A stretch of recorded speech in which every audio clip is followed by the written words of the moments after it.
Bayangkan sebuah dunia yang berubah hanya karena satu momen, satu detik, satu keputusan, satu peluang yang tidak pernah terjadi dalam sejarah kita. Bayangkan, di atas lautan biru Midway, ketika matahari baru saja terbit dan angin membawa aroma garam serta ketegangan perang, Jepang bukanlah pihak yang kalah. Dalam dunia alternatif ini, mereka berhasil membaca gerak Amerika, menutup celah, mempertahankan kode mereka, dan memukul balik dengan presisi yang mampu mengguncang fondasi kekuatan Pasifik. Seandainya itu terjadi, seluruh jalur sejarah akan berbelok seperti sungai yang diarahkan ulang paksa oleh tangan-tangan tak kasat mata.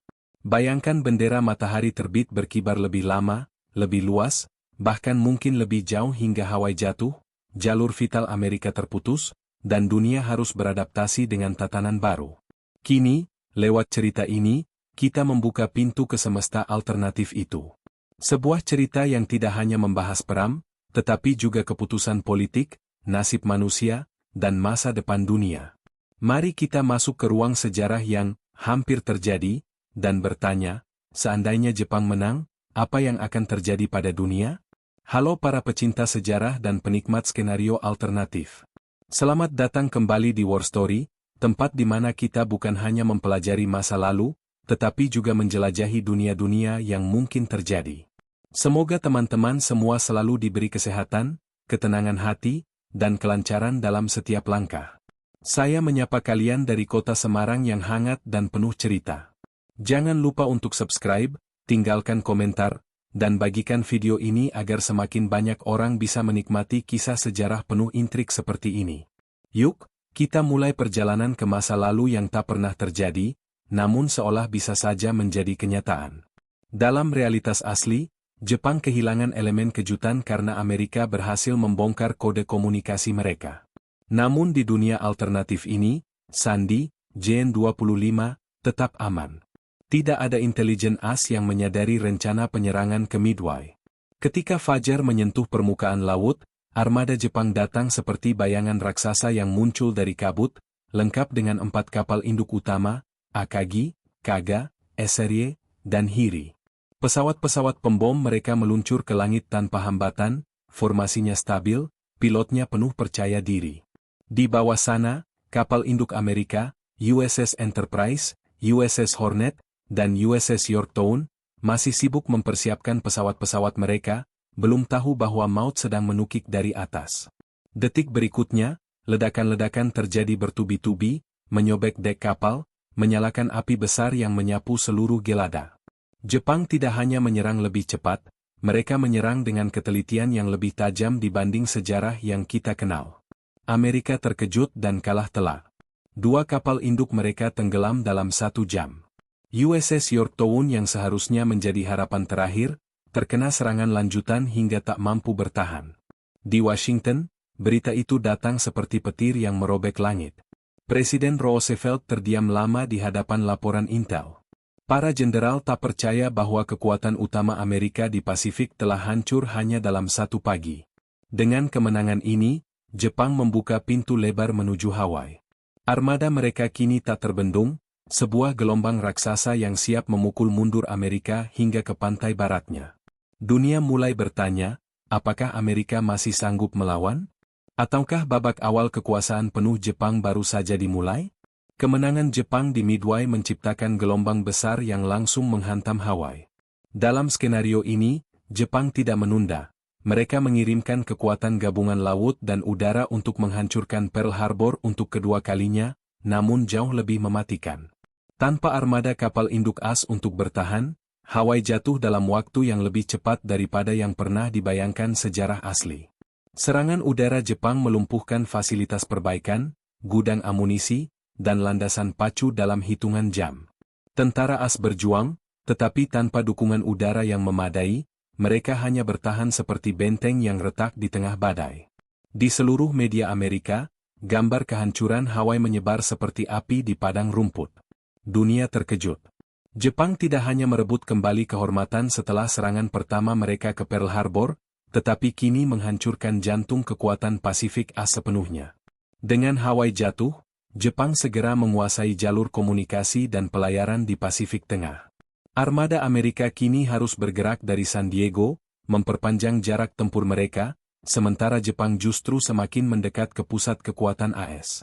Banyak negara di Asia akhirnya memilih tunduk atau bekerja sama dengan Jepang karena melihat kekuasaan mereka yang tampak tak tergoyahkan. Australia ketakutan dan memohon bantuan Inggris, sementara Amerika berada dalam titik terlemah sejak awal perang. Kekalahan beruntun ini membuat moral rakyat AS jatuh drastis, dan untuk pertama kalinya dalam sejarah, Kongres mempertimbangkan opsi diplomatik untuk menghentikan perang. Jepang, di puncak kejayaannya, kini memegang seluruh kendali atas Pasifik. Namun di balik kemenangan itu, Amerika perlahan membangkitkan kemarahan yang kelak menjadi badai balasan. Dengan dominasi penuh Jepang di Pasifik, wilayah Asia Tenggara dan Asia Timur berada dalam jangkauan mutlak kekaisaran. Singapura, Burma, Indonesia, Filipina, dan wilayah Cina yang sebelumnya masih berusaha melakukan perlawanan kini terisolasi. Tanpa bantuan Amerika yang biasanya memasok senjata dan logistik, kelompok perlawanan di Asia lumpuh bagaikan tubuh tanpa darah. Jepang memanfaatkan momentum ini untuk memperkuat administrasi militer mereka.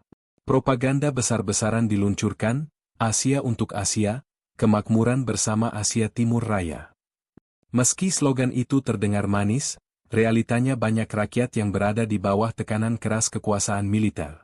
Pelabuhan-pelabuhan vital dipenuhi bendera Jepang, mata uang baru diterapkan, dan sistem pemerintahan dipusatkan. Jepang benar-benar membangun fondasi kekaisaran raksasa yang membentang dari Korea hingga Papua. Namun dominasi sebesar ini tentu membawa konsekuensi. Jepang harus memelihara stabilitas di wilayah yang sangat luas, dan pemberontakan kecil mulai muncul di banyak daerah.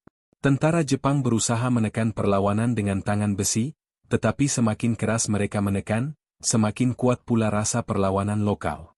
Sementara itu, Jepang mulai merasakan beban logistik yang luar biasa, sumber daya menipis, jalur suplai terlalu panjang, dan semakin banyak wilayah yang harus dijaga. Di tengah kejayaan yang tampak sempurna, retakan kecil mulai muncul, retakan yang tidak terlihat oleh para pemimpin Jepang yang terbuai kemenangan.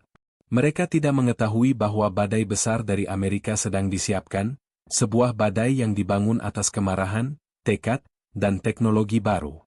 Hancurnya armada Pasifik akhirnya membuat Amerika bersatu dalam satu emosi yang sama, kemarahan nasional. Industri AS bergerak seperti monster baja yang terbangun dari tidur panjang. Dalam 2 tahun, Amerika membangun kapal induk baru lebih cepat daripada Jepang bisa menenggelamkannya. Puluhan ribu pesawat, tank, dan kapal perang mengalir dari pabrik-pabrik raksasa. Ilmuwan Amerika mengembangkan strategi baru, radar lebih canggih, torpedo lebih presisi, dan pesawat tempur generasi baru yang lebih cepat dan lebih kuat. Jepang yang sebelumnya unggul kini mulai tertinggal. Amerika tidak lagi berperang untuk menang, mereka berperang untuk membalas setiap kapal, setiap prajurit, dan setiap jengkal tanah yang direbut Jepang. Ketika armada Amerika yang baru itu bergerak menuju Pasifik, Jepang akhirnya merasakan tekanan sesungguhnya. Pertempuran demi pertempuran mulai berbalik arah. Laut Filipina, Guam, Saipan, satu persatu wilayah kekuasaan Jepang dipukul mundur. Pesawat-pesawat Zero yang dahulu menguasai langit kini kalah oleh Hellcat dan Corsair. Kapal induk Jepang tenggelam satu demi satu, pilot veteran mereka gugur, dan bangsa yang dulunya berkuasa kini dipaksa mundur ke garis terakhir pertahanan. Amerika datang tidak hanya dengan kekuatan fisik, tetapi dengan amarah sejarah. Badai balas dendam yang lahir dari kekalahan Midway kini menghantam Jepang tanpa ampun. Karena Jepang menang di Midway dan perang berlangsung lebih panjang, Amerika mempercepat program Manhattan. Dalam skenario ini, bom atom pertama tidak dijatuhkan pada tahun 1945, tetapi lebih awal, dan bukan di Hiroshima. Amerika menargetkan pangkalan militer Jepang di Okinawa, menghancurkannya dalam satu ledakan tunggal. Dunia terkejut. Jepang terpukul keras, tetapi tidak menyerah. Mereka mengira Amerika hanya punya satu bom, dan terus melakukan perlawanan. Amerika, yang kini memiliki 3 bom atom berikutnya, menyiapkan gelombang serangan kedua. Jepang yang dulunya penuh percaya diri kini menyadari bahwa kemenangan mereka di Midway telah membuka jalan bagi bencana yang jauh lebih besar. Ledakan kedua menghantam Tokyo Bay, bukan kota sipil, tetapi markas besar militer dan fasilitas industri. Getaran politik mengguncang Jepang dari dalam. Kaisar mulai mempertanyakan penasihat militer, rakyat kehilangan harapan, tentara tak lagi memiliki logistik cukup untuk bertahan. Jepang akhirnya menyerah, tetapi dunia telah berubah total. Kemenangan Jepang di Midway tidak membawa kejayaan abadi, justru memperpanjang perang dan membuat Amerika mengembangkan bom-bom yang jauh lebih awal, yang kemudian mempercepat perlombaan teknologi. Jika skenario ini berlanjut, dunia bisa saja menghadapi perang dingin yang bukan antara AS dan Soviet, tetapi AS melawan Jepang yang bangkit kembali dalam bentuk baru. Dunia pasca perang dalam skenario ini sangat berbeda. Jepang kehilangan hampir semua wilayah jajahannya setelah bom atom, tetapi pengaruhnya tetap bertahan di beberapa negara Asia yang sempat berada di bawah kekuasaannya cukup lama. Asia Tenggara menjadi wilayah yang lebih militeristik, penuh ketegangan, dan berpotensi memicu konflik regional berkepanjangan.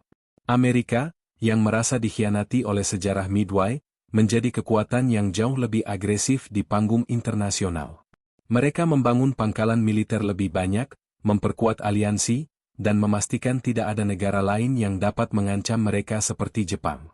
Perang yang seharusnya berakhir lebih cepat malah menciptakan dunia yang lebih keras, lebih tegang, dan lebih penuh persaingan.